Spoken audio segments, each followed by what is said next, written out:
Hey everybody, this is Roy with Clemes Clemes, and in this video I'm going to show you how to clean and disassemble your Elite Crankless double wide drum carder. We're going to start with a cleaning brush. We're going to clean the liquor in first, that is the infeed drum, all the way across the drum, full width, and all the way around.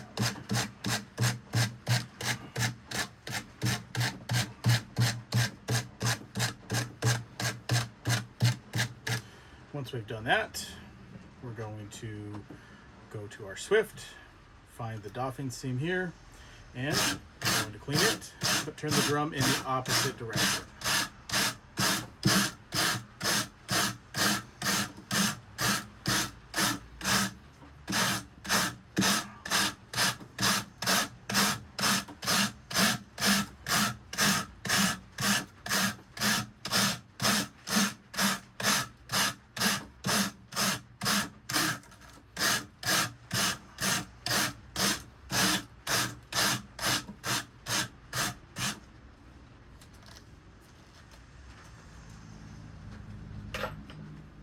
You'll notice that we do have some stray fibers left behind on both drums. So now we're going to use the fine fiber cleaning brush to follow up.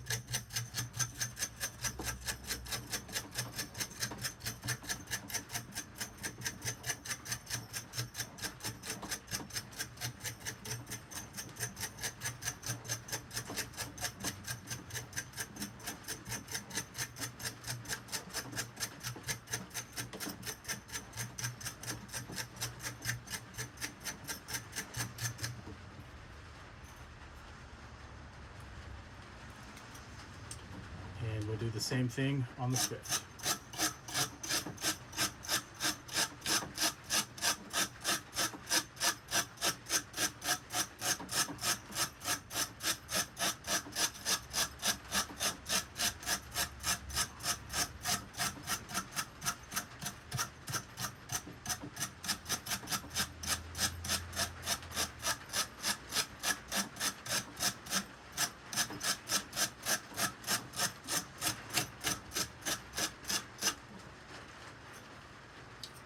Okay, now our carder is looking pretty clean. 9 times out of 10, we're going to be happy with it and just leave it there. In some circumstances, you might have a little bit of dust residing in the teeth. You can use a little shop vac like this.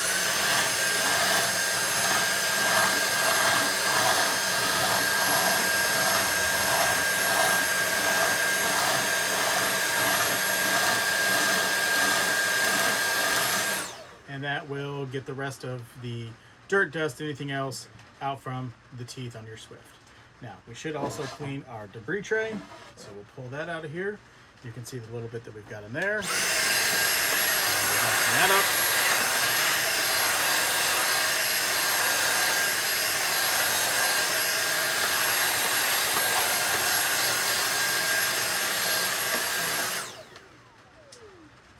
For now, I'm going to set this aside. And we're going to start to disassemble the carder. Let's say it needs a deeper clean. I'm going to pop off that belt, pop off that belt, and start to take the carder apart. This is a 1/8 inch Allen key. I'm going to loosen this pulley, that hub, and that hub. This should slide off. And we have some good fiber in here. You can see how much we pulled out of there. We need to now take apart the small pulley. This is a square drive. Not take apart, I should say remove.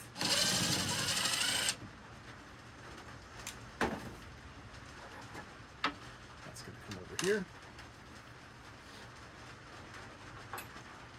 Now we need to loosen the bearings. This is a 5/32 Allen key, which is included with the carder.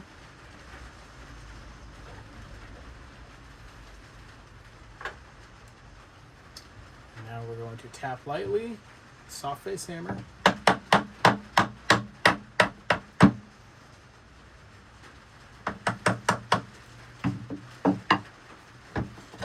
Pull this shaft out. And you want to be careful.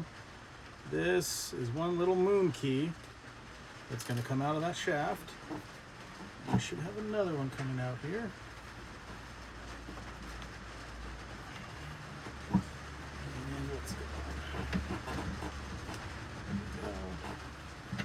That bearing will come out there. Sometimes the shaft binds up on you if you don't pull both bearings out at the same time. So keep that in mind. Slide this all the way out. There we go. And we've now removed the Swift. There's a lot of stuff in here. We're going to clean that out once we take out the other drum. So we're going to take that soft hammer and tap out that pin. And that one drops out, and then you can see right where that resides. So we have our large pulley right there. And we'll do the same thing now as we pull this shaft all the way out.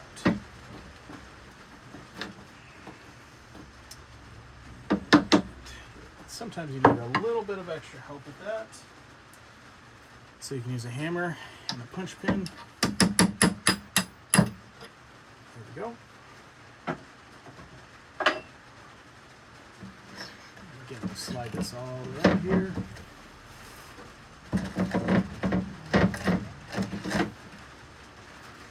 And there's our other shaft and our other drum.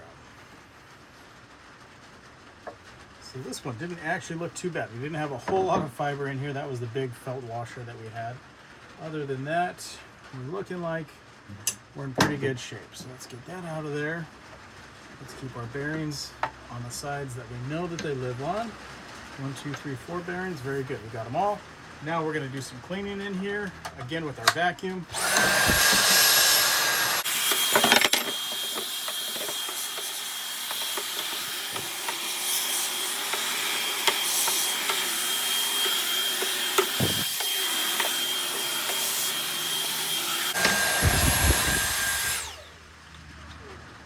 Okay, so we're in pretty good shape now.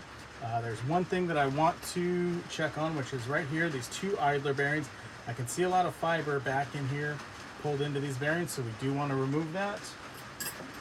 For this, you're going to take 2 1/2-inch wrenches. You're going to backstop one of them, use the other one to go lefty-loosey, and spin off that outside nut. You can also use this as a Phillips head right here, a large Phillips, or on the newer ones, it's a, I think it's again, it's a 5/32 hex head. So there's a little bit, see that fiber that's in there? That could really get pulled into this pulley, into this bearing, and jam that up tight. So we do want to make sure that we get that nice and clean. And now we've got the fiber off of there. We can go ahead and tighten it back on, and then we'll do the one below it.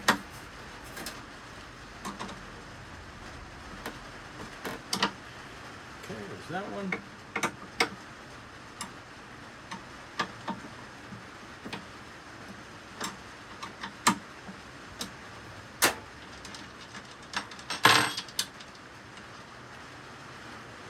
Go.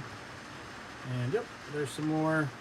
Again, if that gets sucked into the bearing right here, it's going to jam that pulley up tight, and your carter's going to have a tough time turning. So we want to make sure we get all of that out of there.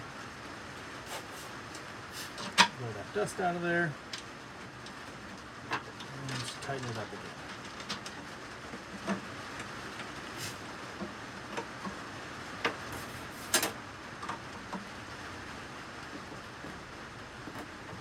Okay. Now we're ready to start thinking about putting the carter back together. So we have our Swift over here. I like to just blow it off, give it a good little inspection. We will carefully set it down in here. Then we're going to pick up the shaft And I like to use a lightly oiled cloth with like a rust inhibitor on it to just wipe this off, wipe off any dust that's on it. There you go. Not too much on it. It looks like it's in pretty good shape.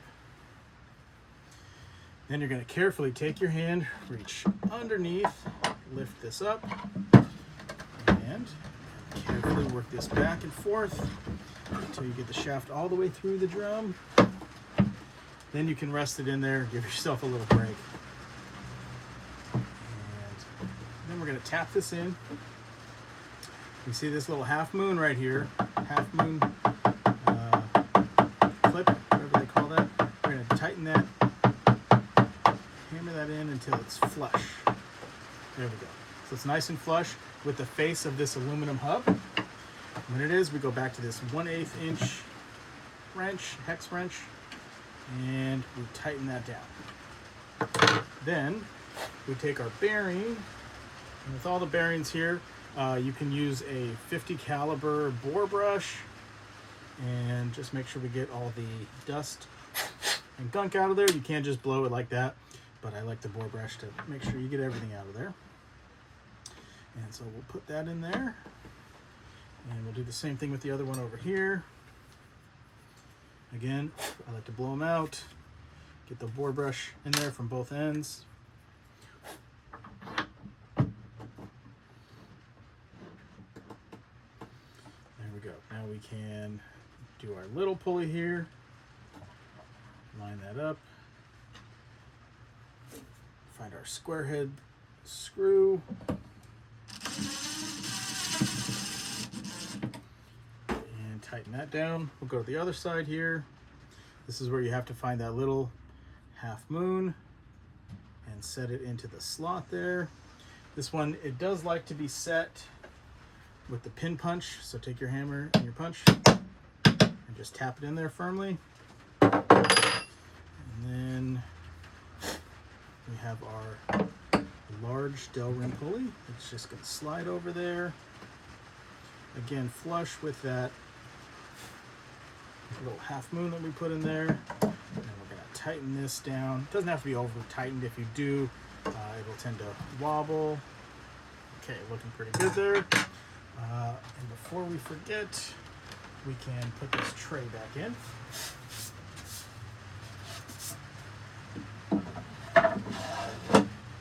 Okay, now we're ready to put in our liquor in, and of course I knocked this down while I was cleaning. Made a nice sound earlier. And again, we'll just give this a nice wipe down with a lightly oiled cloth. Doesn't look too bad.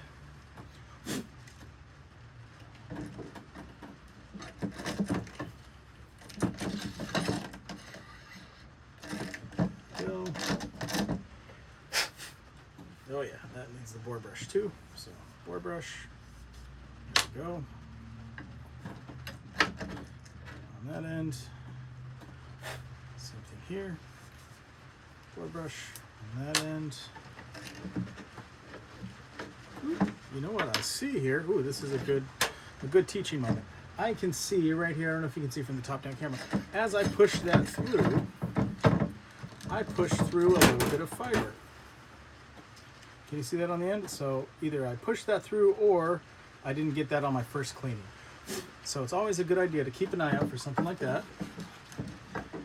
you missed. And if you haven't gotten too far, or even if you have, it's a good time to go back and make sure you get that out of there. Because again, anytime you have fiber like that in and around your bearings, it's just going to jam them up and make the carter harder to turn. And now I'm looking for that little slot. There we go. And we're going to tap this in until that is again flush with that aluminum hub. 1/8 wrench. Tighten it down. And now center this up a little bit. This is going to go in here. This is a little dowel rod that goes into there. And then the large wooden pulley goes over that. And then this This hitch pin goes over that and just pops into place. Okay, now before we make our final adjustment and put this back together, I like to take if you have a fairly long screwdriver or something like this, I like to line up. I like to see where this pulley and this pulley and this pulley are, so that I know that my belts are going to be running in one nice and straight continuous loop. I want that to be as in line as possible over here. Okay, and then it is time to adjust the carter. So hopefully when you put this together, you see that you put those little pieces to the inside on the bearing. There's a little hole that lets us come in here with this rod and make the adjustment. And what we're looking for is about one credit card thickness between the two drums. So that's about where I want it. We could make it a lot tighter. If we wanted to do, let's say, cotton, we could put it really tight like this, where the teeth just touch, and then back it off until we don't hear the teeth touch. That's a really nice tight adjustment. That's what we would want for something like cotton. But let's say we just want to do our run-of-the-mill wool. Again, we're looking for something more like a credit card's thickness between the two. That's where we want it. That's where we're going to leave it. I'm going to tighten this up. And last, we're going to make sure that the drums are nice and tight. We don't want any gaps in here with any of these four bearings. We want them to be right up against the hub or right up against the end of the drum. That keeps dirt, dust, especially fiber, from getting into there. And there we go. We're all clean and back together, except for our belts. So there's one last thing we need to check with our belts. When we put our belts on, we want to make sure that our belts are in good working order. So this comes over this pulley, between these two, and over the top and underneath those two either belts or either pulleys, and that's going to come into here. Now, the way to check if this belt is whether it's worn out or any good, you should be able to hold your hand relatively firm on here, and when you turn this, it's really fighting me, so I'm having a hard time holding it in place. So this belt is still really good. It's got a lot of friction on it, still working. Same thing down here. If you see the motor slipping, if you can hold this motor pulley and get that to slip, or same issue when you're doing that when you have fiber, you're feeding fiber in, and this drum is turning, but I should say this drum is not turning, but the motor is. You're having that same kind of issue with the belts being worn out. So you want to make sure the belts are nice and firm. It's always a good idea to take the belts off when not in use. That gives you the most life. Other than that, we're all back together, all clean and ready to go. Thanks for watching.